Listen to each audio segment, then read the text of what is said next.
Good morning, all of you. It's Reverend Mark Abernethy back here at the foot of the cross.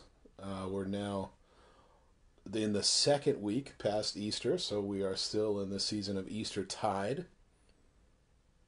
I have been thinking over the course of the beginning of this week about the book of Ecclesiastes, which is in the New Testament. It's right after Psalms and Proverbs. It's about 12 chapters long, and it's kind of tucked into the Old Testament. Easy to miss if you're just flipping through your Bible. But right off the bat, if you have the New Revised Standard Version of the Bible, it says in the first chapter, the subtitle is Reflections of a Royal Philosopher. So the person who's writing these words goes by the name of Koheleth, which is a Hebrew word, and it really means teacher or preacher. But in my mind, I picture Koheleth being sort of like an old wise professor. He's maybe a little bit crotchety, perhaps a little bit cynical because he's seen a lot in his life and he's been through a lot.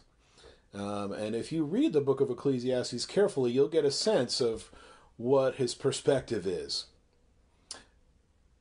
Koheleth, or the writer of Ecclesiastes, says a good deal about things like vanity and how we are so often inclined in this world to chase after things that are not really that important and neglect things that really are important. One of my phrases that I often think of that comes out of Ecclesiastes is, all is vanity and a chasing after the wind. And that's a little bit like what happens in this world when we get obsessed with things like fame and fortune and things that are kind of superficial. It feels like we are chasing after the wind, trying to get hold of something that we can't really, that doesn't give us any meaning. It's kind of meaningless, chasing after the wind, a fascinating image. The other thing that Koheleth says right at the beginning of Ecclesiastes is there's nothing new under the sun, which is probably an expression that you have heard. Maybe you've even used it yourself from time to time. There's nothing new under the sun. So that's what I mean. He's kind of wise, but he's also a bit jaded, maybe a bit cynical, a bit like a curmudgeon. He's lovable, but he has sort of these prickly edges to him. Nevertheless, I think about Ecclesiastes, and if you have spent any time with Ecclesiastes, you have probably read or heard the third chapter of Ecclesiastes. For everything there is a season.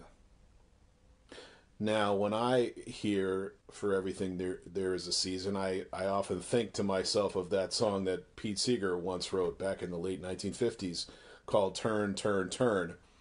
It's a song that's been sung by a number of artists after Pete Seeger. I'm pretty sure Judy Collins sang a version of it, and the Byrds sang a version of it. To everything turn, turn, turn. There is a season, turn, turn, turn. You can listen to it on YouTube. It comes right out of the third chapter of Ecclesiastes.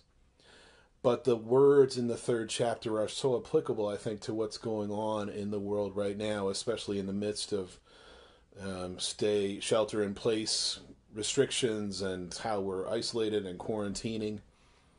I think especially about those first lines in that third chapter. For everything there is a season. And yes, even for things like coronavirus, there is a season. But the season will at some point come to an end, and we will move to a new season. So right now we are in the season of anxiety and fear and despair and being shut in and worrying about loved ones and worrying about whether we will catch the virus. We're worried about people who are essential workers of all kinds. We're worried about when life will return to normal and how we will sort of survive financially and what life will look like on the other end of this pandemic. But the season that we are in right now will not last. The season will turn over. There will be a new season. It will turn to another time. And so many other phrases as you go through the third chapter in Ecclesiastes are so applicable to what's going on right now. A time to be born and a time to die, a time to break down and a time to build up. How about this one? A time to embrace and a time to refrain from embracing. Wow, how applicable is that to what we are going through? A time to seek and a time to lose, a time to keep and a time to throw away. All of those images are so important, so meaningful, I think, as we go through this time. For everything, there is a season. So whether you read the third chapter of Ecclesiastes or whether you sing the third chapter of Ecclesiastes, I invite you to turn to these words as we go through these days and remind yourself that that the season that we are in will not continue indefinitely.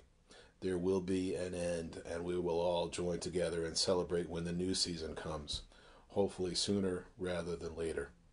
So God's blessings to all of you.